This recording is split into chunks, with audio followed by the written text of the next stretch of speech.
bonsoir à tous, bienvenue dans ce journal. Nous sommes le mardi 27 janvier et à la une aujourd'hui, nous reviendrons bien entendu sur les célébrations de la Sainte Dévote avec les images de la messe pontificale ce matin en la cathédrale de Monaco, suivie de la traditionnelle procession. Vous revivrez également la ferveur des Monégasques qui étaient comme toujours très nombreux à honorer leur sainte patronne hier soir lors des vêpres de la solennité de Sainte Dévote jusqu'à l'embrasement de la barque sur le quai Albert Ier. Et puis vous entendrez l'invité d'honneur de ces célébrations. Il s'agissait cette année de son éminence, le cardinal Pier Battista Pizzaballa, le patriarche latin de Jérusalem. Dans ce journal également, le retour de la Biennale monégasque de cancérologie. Plus de 1500 experts, médecins, chercheurs se réunissent au Grimadi Forum cette semaine pour parler de l'actualité de la recherche. Et ce ne sont pas les seuls.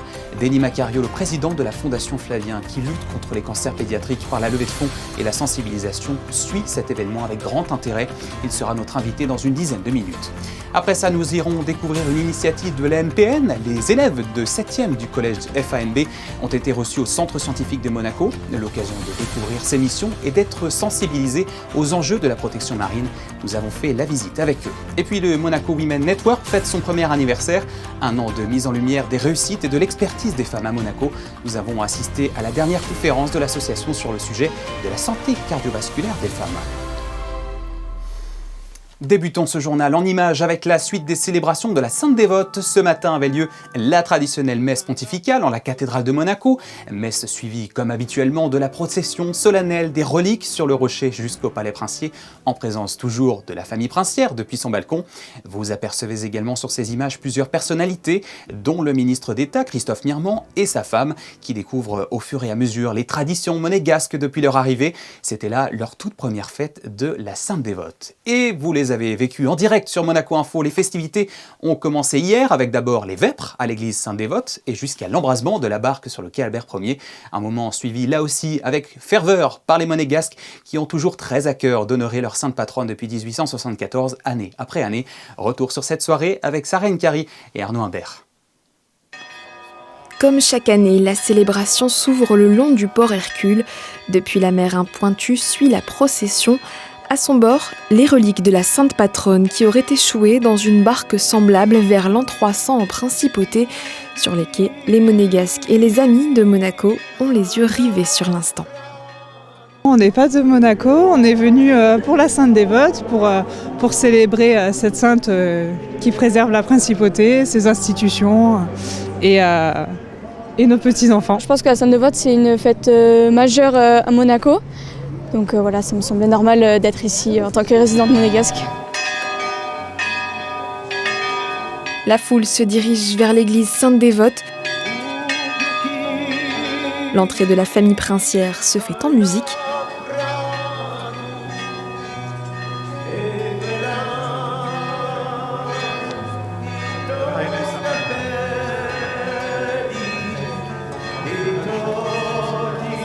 Des chants corses résonnent sur le parvis, un clin d'œil aux origines de la sainte, persécutée à Luciana pour sa foi chrétienne. Ça fait 9 ans qu'on vient chanter pour la Sainte Dévote maintenant. C'était la princesse à l'époque qui nous avait découvert à Porto Vecchio, qui était venue dans un restaurant. Et de là, on a discuté et elle nous a invités pour la Sainte Dévote. Ça fait la 9e année et c'était l'honneur pour nous d'être ici. Puis direction le port pour l'embrasement de la barque par le couple princier et ses enfants, sans doute le moment le plus attendu de la soirée. Ce bateau, livré aux flammes, rappelle celui avec lequel des brigands seraient arrivés à Monaco pour voler les reliques de la sainte. Selon l'histoire racontée depuis des siècles, les Monégasques l'auraient incendié pour les punir. Le feu éteint, les cendres encore chaudes, petits et grands se pressent pour emporter avec eux un petit bout de la légende. Ah oui, j'ai eu un clou. Voilà, j'en ai eu plusieurs, je vais pouvoir faire plaisir à des amis. Merci Sainte Dévote, merci. On a laissé pour personne là. Je vais en passer à des gens s'ils n'en ont pas. Chaque année, c'est mon objectif d'en trouver. Et du coup, j'en ai pas. Donc je vais y retourner, mais il y a trop de monde. Donc je vais laisser la chance aux autres. Ma fille en a trouvé, donc c'est signe de... Ça va être une belle année. Et la Sainte Dévote aura été marquée en cette belle nouvelle année par la présence de son éminence le cardinal Pier Battista Pizzaballa, le patriarche latin de Jérusalem qui officie dans toute la région d'Israël, était l'invité d'honneur de ces célébrations. Il était présent hier en l'église Sainte Dévote et c'est lui qui a présidé la messe pontificale ce matin en la cathédrale de Monaco. Une invitation du clergé monégasque qui l'a particulièrement touché. Je vous propose de l'écouter au micro d'Alban Gingembre. For me, it's an honor, of course, because I know it's an important feast in an important country, as Monaco is. But it's also for me a possibility to express the appreciation for what Monaco did, especially during the war for the Christian community in Gaza and West Bank, but also in all Holy Land. Monaco is a small country, but very important. And also it's been very significant the role of mediation and it's always peaceful presence. And it's also a very important and symbolic reminding for us in Holy Land where the peaceful presence is not that granted. Dans le reste de l'actualité, ce mardi et jusqu'à vendredi s'ouvre la 17e édition de la Biennale monégasque de cancérologie. Ce congrès rassemble au Grimaldi Forum plus de 1500 professionnels de santé, des grands médecins, des cancérologues qui viennent échanger sur les avancées de la recherche sur les cancers et les progrès autour des traitements. En principauté, une association suit avec grand intérêt cet événement. C'est la Fondation Flavien, la première association de lutte contre les cancers pédiatriques et les maladies rares à Monaco. Le père de Flavien, Denis Macario, est notre invité. Bonsoir à vous. Bonsoir, Monaco Info. Merci d'être avec nous sur Monaco Info. Cet événement est un incontournable pour tous les experts en cancérologie, mais également pour toutes les familles touchées de près ou de loin par le cancer ou bien endeuillées. Et pour cette raison, ça n'est pas la première année que vous y participez, Denis Macario. Non, effectivement, c'est depuis 2016 que j'y suis. Donc ça fait une décennie là aussi. Je suis devant mon petit tréteau que j'ai toujours. On a notre stand maintenant et puis surtout en 2016 on était là juste pour se faire connaître. Et puis en 2018 1h30, en 2020 une demi-journée et depuis 2022 on a une journée entière dédiée donc à tout ce qui est cancérologie, oncologie, hématologie pédiatrique. Et vous y participez avec le Centre scientifique de Monaco avec lequel vous nouez un partenariat depuis de nombreuses années. Alors avec le Centre scientifique nous avons commencé il y a en 2015 une collaboration efficace qui ont amené avec des travaux, ces travaux-là, donc herculéens comme j'ai l'habitude de dire, ont amené à une réflexion thérapeutique qui est juste derrière moi qui s'appelle le Mépendax, un essai clinique et on va en parler justement ce vendredi-là pendant quelques minutes et que ça va faire, on va dire, le fil rouge de notre biennale à nous, notre session onco-hématopédiatrique, oui, effectivement. Donc c'est une décennie de travaux, de sensibilisation avec le Centre scientifique de Monaco, avec l'équipe qu'on a fait aussi grandir grâce à Gilles Pagès à l'époque et maintenant Vincent Picot. Mais Gilles Pagès a permis, avec sa réflexion sur l'angiogénèse, de trouver un mode de repositionnement de médicaments qui fait que cette molécule-là, qui s'appelle axitinib, a débouché sur le Mépendax qui est à l'heure actuelle en essai depuis 1 an donc. Depuis la création de la Fondation Flavien le 15 août 2014, quel progrès concret avez-vous observé dans la recherche et la prise en charge des cancers pédiatriques, puisque ce sont des cancers pédiatriques dont il est question avec votre fondation? Tout à fait, avec la Fondation, on ne parle que de pédiatrie, de cancer, leucémie et autres qui touchent les enfants de plus en plus jeunes, comme maintenant il y a une vague d'articles qui est en train de sortir. Les jeunes sont de plus en plus touchés. Quand on dit les jeunes, on parle du jeune adulte, mais aussi les très très jeunes. Quand il y a des nourrissons donc de moins de 2 mois qui sont atteints, 2 mois, 4 mois, sont atteints d'une leucémie, on se demande mais pourquoi ? On est dans un exposome complet avec un effet cocktail impensable à l'époque, à aujourd'hui. On a la possibilité d'être au courant. On se doit d'informer aussi les particuliers, nous, à notre base. Mais la Biennale aussi sert, en termes de retombées médiatiques, à informer les patients sur les nouvelles avancées techniques, médicales et humaines aussi. Parce qu'à côté, il y a une structure qui s'appelle Écoute Cancer et Confort qui font du support soins de vie, quoi, des soins de support. Comme moi, en adulte, mais moi en pédiatrie. D'autant que les cancers pédiatriques restent souvent qualifiés de rares, ce qui complique la recherche à bien des égards. Hein. Un enfant, c'est rare, oui. Un enfant, quand il est atteint d'un cancer, c'est rare, mais c'est pas si rare que ça, puisqu'il y en a régulièrement 2500 à 3000 si on y met les jeunes adultes. Les jeunes adultes, ça va jusqu'à 25 ans, puisque en termes de pédiatrie aussi, le jeune adulte fait partie de l'univers de la pédiatrie. Pourquoi de cet univers-là ? Parce que le jeune adulte, il commence à entrer dans la vie, mais il est fragile. Il a encore besoin de ses parents, et surtout quand il tombe malade. Et cet univers-là, si on le brise, l'enfant déjà qu'il est brisé par une annonce qui ne pense pas, on ne pense pas qu'un enfant puisse tomber malade comme ça. Et pourtant, et on a plein de réponses qui sont données dans toutes ces conférences-là en termes de traitement, en termes d'approche thérapeutique et de soutien thérapeutique qui font que moi j'adore. Ça, c'est ma semaine que j'attends tous les 2 ans. J'adore puisque je me lève tous les jours de toute l'année pour sensibiliser à cette science, non pas exacte, mais qu'il devient, parce que c'est des évidences, et qui fait qu'on avance grâce à cette science-là. Et qui fait aussi qu'on va apporter des solutions. La preuve, vendredi matin, avec notre essai clinique Mépindax. Merci beaucoup Denis Macario d'être venu passer le message une fois de plus sur notre antenne, vous qui luttez contre les cancers pédiatriques en tant que président de la Fondation Flavien à la lumière de cette semaine de la 17e Biennale monégasque de cancérologie qui se tient, on le rappelle, jusqu'à vendredi au Grimaldi Forum. Oui, pardon, excusez-moi, surtout papa de Flavien et papa aussi d'un grand et papa d'un petit enfant. Donc je ne suis pas que président de la Fondation, je suis père avant tout. Et c'est à ce titre que votre action est d'autant plus reconnue. Merci à vous. Merci. Merci Monaco Info. Et puisque nous parlions du CSM à l'instant, coup de projecteur à présent sur un projet qui permet aux enfants de s'impliquer pour le futur de leur planète. Dans le cadre de l'ère marine éducative, une classe de 7e a passé toute une journée au Centre scientifique de Monaco. L'occasion d'en découvrir les missions et d'être sensibilisé à tous les enjeux autour de la protection de l'environnement marin. Les explications de Frédéric Elion sur les images d'Alexandra Paolini.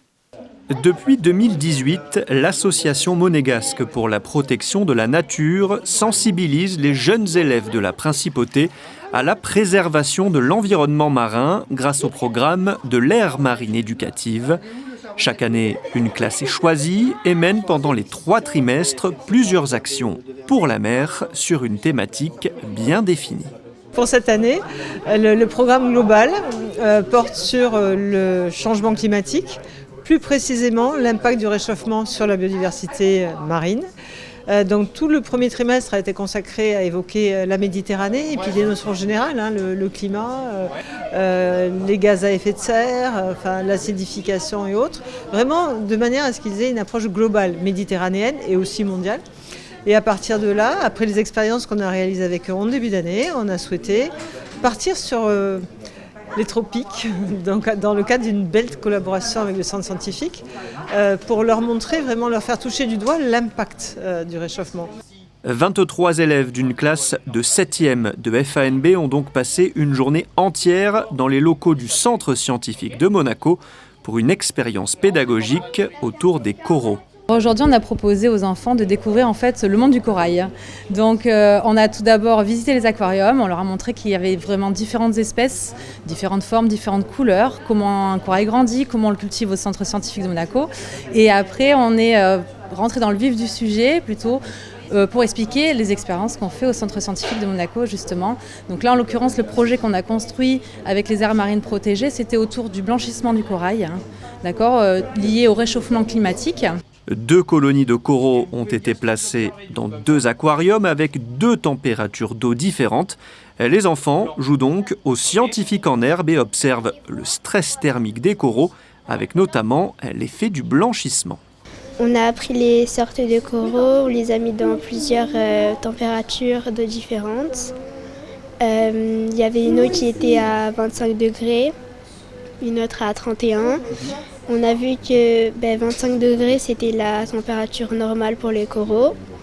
Les 31, c'était un petit peu moins bien pour les coraux parce qu'ils étaient blancs. ils perdaient leur couleur. Là, on est en train d'apprendre des choses sur les coraux. Et en fait, on a regardé des vidéos à l'école qu'ils nous ont fait voir. À la fin de l'année, les enfants montreront tout ce qu'ils ont fait et appris lors du traditionnel événement de restitution. Ils émettront aussi leurs préconisations pour participer à la protection du milieu marin. Très belle initiative. Allez, ouvrons une page sportive. En Ligue des Champions, l'AS Monaco FC, 21e de la phase de Ligue avant la dernière journée, reçoit la Juventus Turin demain soir au Stade Louis II. Épisode décisif pour les Monégasques qui doivent impérativement sortir victorieux de ce match pour s'offrir les barrages de la compétition. Alors que le club est secoué par de mauvais résultats et que la grogne monte du côté des supporters, quel est l'état d'esprit de l'entraîneur Sébastien Pocognoli et ses joueurs à J-1 ? Écoutez ce qui se disait à la conférence d'avant-match ce midi. Je le vois comme un match très important, comme un match qui peut remplir un des objectifs de la saison, c'est-à-dire d'aller en play-off barrage de la Champions League. Donc ça, c'est de manière très rationnelle mon ressenti par rapport au match. Je ne pense pas à ce qui peut être de moins bien, mais je pense à ce qui peut arriver de mieux après ce match. Et en tout cas, j'espère qu'on aura atteint un des objectifs. Par rapport au match du Havre, l'aspect collectif et l'abnégation de travailler ensemble ont fait un match dans les attentes. Donc ça, c'était positif. Les garçons sont bien battus et je pense que c'est la base pour aborder le match de demain. Voilà, coup d'envoi demain à 21h au Stade Louis II.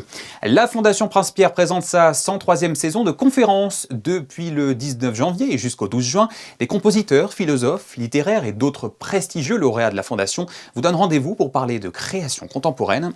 Et hier soir, c'était au tour du scénariste Nicolas Philibert, connu notamment pour son film Être et avoir, pour lequel il a reçu un César en 2003, de participer à une conférence autour du documentaire en partenariat avec l'Institut audiovisuel de Monaco. Reportage au Théâtre des Variétés signé Émilie Flamin et Jean-Alexandre Dordet. Quelle est la frontière entre documentaire et fiction ? C'était le grand thème de cette conférence. Et pour répondre à cette problématique, qui de mieux placé que le réalisateur de documentaire, Nicolas Philibert ? La plupart du temps, les gens prennent le documentaire pour la réalité brute.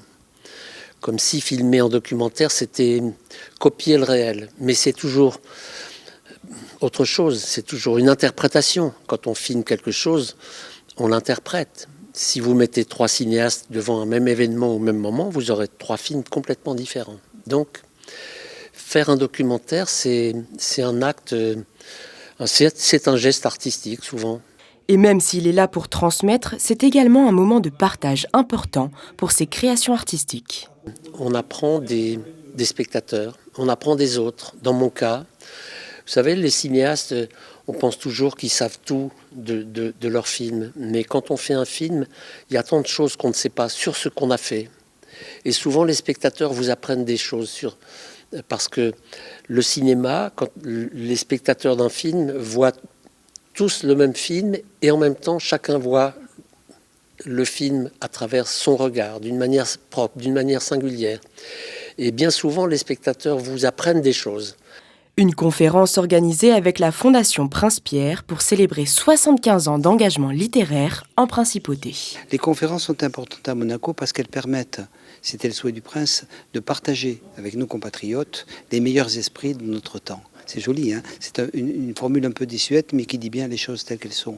Le fait d'avoir à Monaco toutes ces personnes qui viennent, qui sont, je le rappelle, pas nécessairement des artistes classiques. On a des réalisateurs, des danseurs, des architectes, voilà, et bien sûr des écrivains, des musiciens. Ça permet de poursuivre l'idéal, qui est un peu un idéal passé, mais qui reste très présent, de nécessité d'humanisme.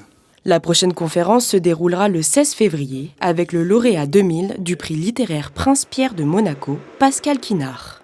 Autre conférence dans un autre registre cette fois, le Monaco Women Network célèbre sa première année d'existence. Cette association, dont l'ambition est de mettre au premier plan l'expertise, les réussites et l'influence des femmes qui façonnent l'avenir, organise tout au long de l'année des conférences, donc pour mettre en lumière différents métiers tenus par des femmes dans différents domaines. Valentina Coleman, la présidente de la communauté, est revenue au micro de Christina Petit-Homel sur ce qu'évoque pour elle ce premier anniversaire. Avec le but du Monaco Women Network qui reste toujours le même, celui de mettre en lumière le travail des femmes professionnelles à Monaco. On a célébré notre premier anniversaire en décembre, donc on est très contente. La communauté continue de croître et on est maintenant en train d'organiser des conférences ou des rencontres une fois par mois. C'est un rythme assez fréquent, donc on espère pouvoir continuer sur cette lancée et rassembler de plus en plus de professionnels monégasques, françaises et italiennes aussi évidemment et anglophones. Nos conférences sont en moyenne en français ou en anglais, ça dépend. Donc ça permet aussi d'avoir plusieurs points de vue, plusieurs perspectives sur plusieurs domaines. Cette année passée, nous avons abordé pas mal de thèmes, dont par exemple l'environnement, une experte gémologue de l'Hôtel des Ventes de Monte-Carlo, aussi le domaine artistique. Et là, donc ce soir, nous sommes là pour la santé cardiovasculaire des femmes, avec le Centre cardio-thoracique de Monaco. Et notre prochaine rencontre sera en mars, qui est notre événement phare, le Monaco Women Forum, le 20 mars. Et nous ferons 4 panels durant toute la journée sur la finance, l'espace technologie et la santé également, la longévité. Et justement, vous l'entendiez, la dernière conférence de l'association au Centre cardio-thoracique de Monaco traitait de la santé cardiovasculaire des femmes, un sujet de santé publique majeur, encore trop méconnu. Les détails de Christina Petit-Homel sur les images de Thomas Deus. Aujourd'hui, dans le monde, une femme meurt toutes les 7 minutes d'une maladie cardiovasculaire. Un chiffre alarmant alors même que les femmes restent moins bien informées, moins bien suivies et moins bien dépistées que les hommes. Et pourtant, les maladies cardiovasculaires touchent presque autant les femmes que les hommes, leur mode de vie ayant changé ces dernières années. On a vu ces dernières années une recrudescence des infarctus chez les femmes, notamment chez les femmes jeunes. Il y a eu une augmentation de 5% par an des infarctus chez la femme entre 45 et 54 ans, d'où l'importance d'en parler, de faire de la prévention et vraiment d'informer les femmes, les hommes également, mais de l'importance de contrôler les facteurs de risque cardiovasculaire. En partie, la masculinisation finalement du mode de vie de la femme, c'est-à-dire qu'on se rend compte que les femmes fument quasiment maintenant autant que les hommes. Elles ont aussi un mode de vie très stressant parce qu'on demande aux femmes de beaucoup plus travailler qu'avant. Donc en fait, elles ont leur travail plus le stress, voilà, beaucoup de charge mentale. Et ça rentre en compte dans les facteurs de risque cardiovasculaire chez la femme. Un constat d'autant plus préoccupant que les signes d'alerte ne doivent jamais être négligés. Chez les femmes, les symptômes sont souvent différents de ceux des hommes et bien trop souvent minimisés, retardant ainsi le diagnostic et la prise en charge. C'est des dysfonctionnements dans les valves cardiaques qui vont avoir soit un rétrécissement, soit une fuite, donc une incompétence, et vont entraîner des symptômes qui peuvent être de l'essoufflement, une fatigue inhabituelle, des vertiges et une insuffisance cardiaque à terme. Le problème de ces maladies, c'est que chez les femmes, elles ont été très longtemps sous-diagnostiquées, sous-repérées et donc maltraitées. Actuellement, on a encore une sous-représentation des femmes dans les essais cliniques et dans les recommandations, ce qui fait qu'on ne diagnostique pas correctement et pas en temps la maladie. Et donc, au moment de la prise en charge, la mortalité des femmes est bien plus élevée que celle des hommes, car elles ont souffert d'un retard de diagnostic. Dans un premier temps, c'est de ne pas négliger des symptômes qu'elles pourraient ressentir, qui peuvent être une fatigue inhabituelle, un essoufflement, un gonflement dans les jambes, et de ne pas hésiter à consulter leur médecin généraliste ou un cardiologue, parce qu'avec un examen clinique assez simple et éventuellement une échographie, on peut faire le diagnostic de maladie valvulaire cardiaque et ensuite être adressé vers les spécialistes. La prévention était donc également au cœur des échanges, hygiène de vie, dépistage précoce et meilleure reconnaissance des spécificités féminines. L'objectif, faire évoluer les mentalités, améliorer la prise en charge et sauver des vies. Un message fort porté par Monaco Women Network pour que la santé des femmes devienne enfin une priorité. Voilà pour l'actualité de ce mardi, c'est la fin de cette édition. Merci à vous de l'avoir suivi. Dans un instant, vous retrouverez Sarah Nkari pour les prévisions météo de demain et la météo de l'eau. On se quitte sur les plus belles images des célébrations de la Sainte Dévote hier et aujourd'hui, capturées par Stéphane Dana. Excellente soirée sur Monaco Info et à demain, 19h.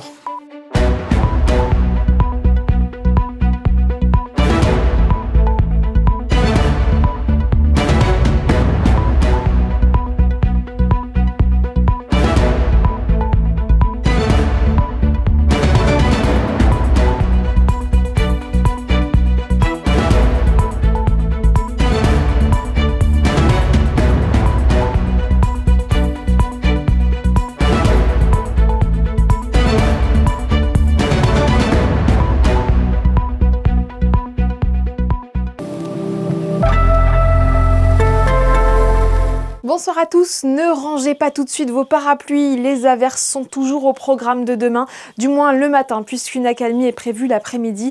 Concernant les températures, elles seront toujours assez fraîches, 9 degrés au lever du jour et jusqu'à 10 au meilleur de la journée.